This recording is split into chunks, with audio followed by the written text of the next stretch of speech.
La FAFO Cubano. It's not that these didn't think the leopards would eat their face. They thought they were leopards. Earlier this week, the Trump administration removed a program that Biden had implemented that allowed temporary legal status of immigrants from Cuba, Venezuela, and Nicaragua. The program, implemented by Biden, worked that you had to be vetted, work here, and have a financial sponsor. Trump decided no go.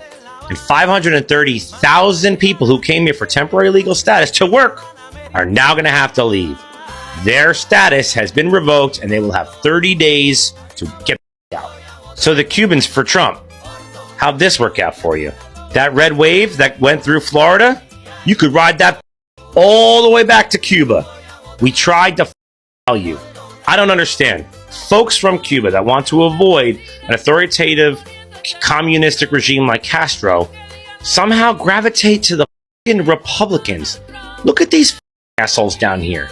Look at these flags on this boat. You think that Trump in any way is going to help anyone that's not white? Cubans aren't light enough. To Trump and the people in power, you're nothing but la cuc. So this is what I'm trying to understand here. What did Cubans who voted for Trump think? Did they think they were special? Did they think that Trump, who had been saying for months, even years, that TPS was not a legal way to come into the country, who thought that everybody from Latin America was munching of the government, who talked about the largest deportation in history, was going to just look the other way when it came to Cubans? Because what? Because they're special? These are the same Cubans that for a while kept talking about Mexicans and Central Americans and South Americans and saying that we were munching of the government for some weird reason, when most immigrants don't munch of the government because they don't even have a social security number. But well, I digress. The Cuban American community, once held as a staunch Republican stronghold, has found itself grappling with the paradox of royalty and regret. In their pursuit of the American dream and fervent opposition to socialism, many Cubans embraced Donald Trump's rhetoric drawn by his hardline stance against the Cuban regime. But as the realities of his policies unfolded through stringent immigration measures, economic instability from tariffs, and a rhetoric that alienated rather than embraced, some of these supporters are now confronting a painful question. Did their votes help forge a path to their own setbacks? Kindly stay tuned, watch till the end. Tell me what you think in the comment section. If you are new here, it's your girl Vanessa. Kindly subscribe for more. Let's give a shout out to all original creators that we are going to see here, and let me know what your thoughts are. I'll be back with my commentary. The point is this: the guy told you straight up what he was going to do, and you thought you were exempt of whatever measure he wanted to take. And you didn't care about the rest of the people that were going to get hurt. And you still don't. And now you're crying on social media saying that they're illegally taking the people, that he promised to pardon you if you had like some guys, or say like if you had a college degree, then or you were going to school. What do they think? That the rest of us don't have education, or that the rest of us don't speak multiple languages? We do.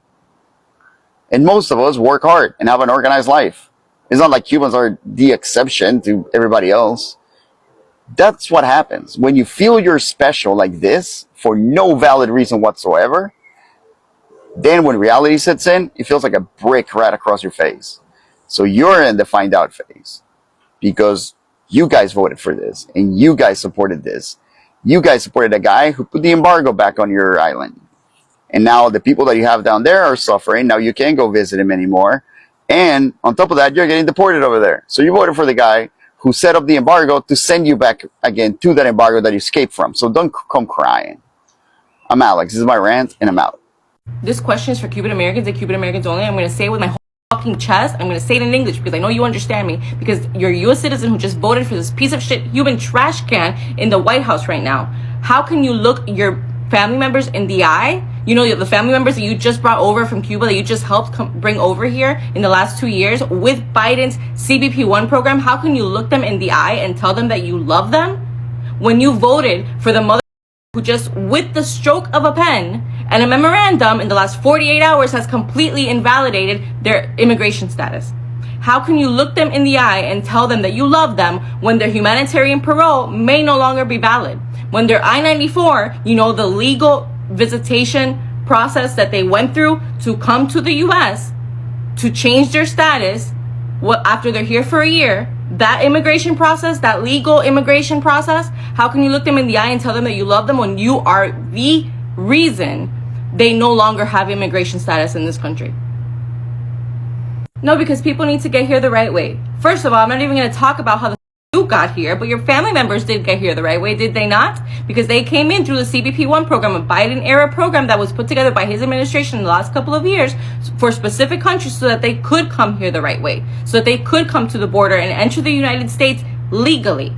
And I can talk about that program because I have family members who have also used that program to get here. They make an appointment with the CBP-1 app. They wait patiently for an appointment because sometimes it has taken 2 months, 3 months, 4, 5, 6 months to get an appointment. They go to their appointment at the U.S. border. They speak with a CBP officer. They get an interview and interrogated by a CBP officer who then determines if they get approved or not to come into the United States legally. And yes, before the trolls come for me, they can still adjust their status. They can still apply for a green card after 1 year. But in the meantime, I have zero hope that this is going to change anybody's mind in that community because I'm from Miami. I know y'all. I grew up with all of you. But I hope that you are scared. I hope that you're angry. I hope that people like Maria Elvira Salazar are shitting bricks and doing everything in their power to change this because she helped bring upon this problem in the first place. She helped shape the white supremacy that's the Miami Cuban American community.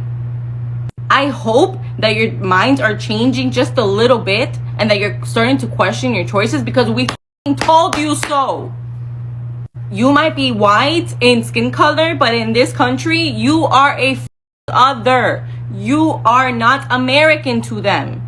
You are just as much of an immigrant and just as much of a problem for them as anybody else. I hope to God that everything that's happening right now opens up your eyes because your family members, just like my family members who just got here, who likely had a worse time in Cuba than you did before coming here, which is why they're here in the first place, those family members deserve to be here and do not deserve everything that's happening to them right now because of people like you who think they're better than everybody else, deciding that you want to close the door behind you after this country has given you all of the benefits it's giving you that it doesn't give a single other nationality. I hope to God everything that's happening right now opens up your eyes. My heart is aching over this, literally aching, just like a lot of people's are. But we're not surprised. Maybe the only silver lining is that maybe, just maybe, this needed to happen. A shakeup in the community needed to happen in order for y'all to realize, finally realize that they don't give a about you. Mi gente, ya es hora. Ya es hora que se espabilen. You've had your head in the sand and you haven't been paying attention to the news because all you listen to is Fox News. Well, what has been happening is that undocumented immigrants, or those that he has now deemed no longer welcome in the country, have been rounded up, but they're not being sent back to their countries. They're being sent to El Salvador because Marco Rubio, one of your own, made an agreement with El Salvador and the president that's Arab, and made an agreement that that's where they're going to send the deportees. That center is one of the worst prisons in the world, known as the confinement of terrorism. And that's where he's sending people without any criminal records. Just go look it up. And maybe you were one of those Cubans that was clapping your hands. That's exactly what needs to happen, but that's about what's going to happen to you if you do not willingly deport yourself out of this country. I tried to tell you a week ago in another video that you needed to start making other arrangements other than the United States. And I know none of you chimed in. None of you want to hear. I'm pretty sure most of you got me blocked.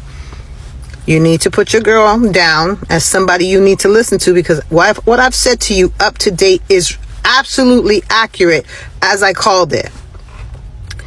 With that being said, please know that birthright citizens are next, and so are naturalized citizens, and so are green card holders. I told you before the election, He only wanted your vote, and now he's proven it. He don't give a damn. You voted in can't even say it. You voted a dictator, just like Fidel Castro, into office, and now you're seeing the cruelty of what it is to be a dictator. I don't want to see you separated from your kids, and I most definitely do not want to see you end up in that prison. Please heed my warning. Start making arrangements for a country other than the United States, because within the next couple of months, this country will not accept you anymore, and I don't give a fuck what your citizen status is. But y'all have a blessed day. Guys, what I can tell, for many people to understand the regrets of Cuban voters requires empathy and acknowledgement of their individual experiences. Because many supported Trump out of genuine concerns for freedom, economic growth, and safety values ingrained through their history of fleeing oppression. But reality hit hard. Stringent immigration policies didn't just target undocumented immigrants. They created fear within communities and fractured families. Those who once saw Trump as a projector of the American dream began to see him as a barrier to it. Isn't it?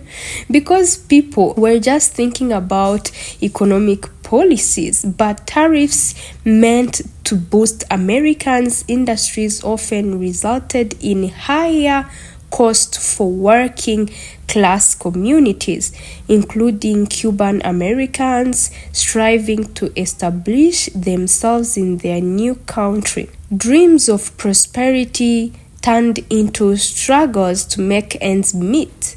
Yet this regret is not a dead end. Many people emphasize growth through reflection. Many Cuban Americans are now re-examining their political affiliations, prioritizing policies that truly serve their families and communities.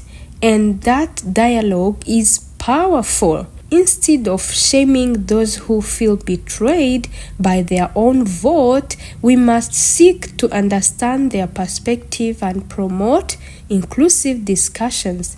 After all, people are just about building bridges to empathy and fostering a society where everyone's voice is heard. So, to my fellow Cuban Americans who feel conflicted or regretful about their political choices, take heart. Regret doesn't define you, it guides you.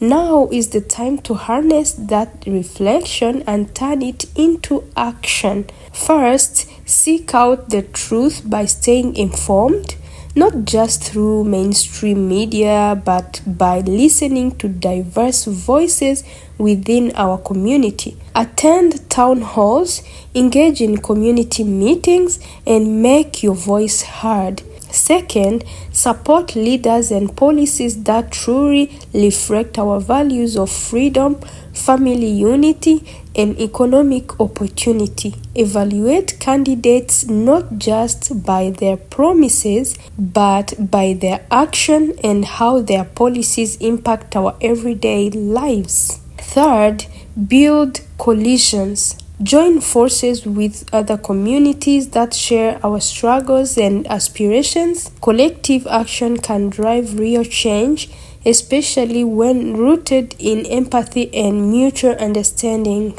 Finally, teach the younger generations about our history and our journey. Let them learn from our mistakes and triumphs so they can forge a better future with wisdom and compassion. We have the power to shape our own narrative. Regret is only the first step.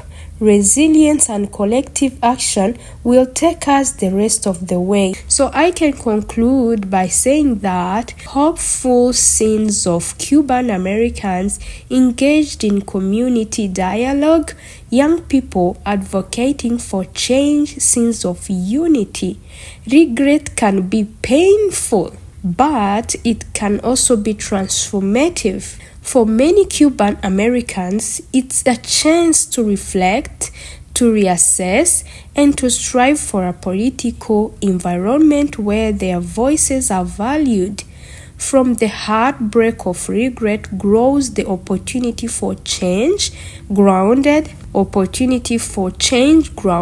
in empathy, understanding, and the collective well-being of all. So this is the end of today's episode. Thank you so much for watching till the end. I really appreciate your love, your support, and if you haven't yet subscribed, kindly subscribe for more videos. Tell me what you think in the comment section. See you in the next episode.